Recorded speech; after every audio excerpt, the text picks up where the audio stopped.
রব ছাড়া তো আমাদের কোনো উপায় নাই, রব ছাড়া তো আমাদের কোনো উপায় নাই। যতই পাপ করি রব ছাড়া তো উপায় নাই, যতই অন্যায় করি রব ছাড়া তো কোনো উপায় নাই। কারণ রবের দরবারেই তো যেতে হবে। কুল্লু নাফসিন যায়িকাতুল মউতের মাধ্যমে রবের দরবারেই তো যেতে হবে, হাসরেই তো যেতে হবে। বান্দার যখন বুঝ খুলে গেল, বান্দা বলে যে আমি তো জালেম, আমার বাবা মা আমাকে ঠাই দিল না, আমার স্বামী আমাকে ঠাই দিল না, আমার স্ত্রী আমাকে রাখলো না, আমার সন্তান আমাকে দেখলো না, আমার ভাই আমার দিকে তাকালো না। এবার আমি বান্দাটা রবের দরবারেও তো জালেম হলাম। ইয়া রব, তোমার পক্ষ থেকে ফরমান কি? রব ডাক দিয়ে বলে, কুল ইয়া ইবাদিয়াল্লাযিনা আসরাফু আলা আনফুসিহিম লা তাকনাতু মির রাহমাতিল্লাহ, লা তাকনাতু মির রাহমাতিল্লাহ। সুবহানাল্লাহ, সুবহানাল্লাহ, সুবহানাল্লাহ। লা তাকনাতু মির রাহমাতিল্লাহ।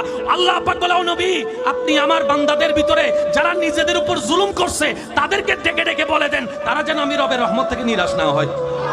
রব বলে যে আমার জালেম বান্দাগুলা কই? সাথে সাথে আমরা সবাই বললাম লাব্বাইক। আল্লাহ আসি আসি আসি।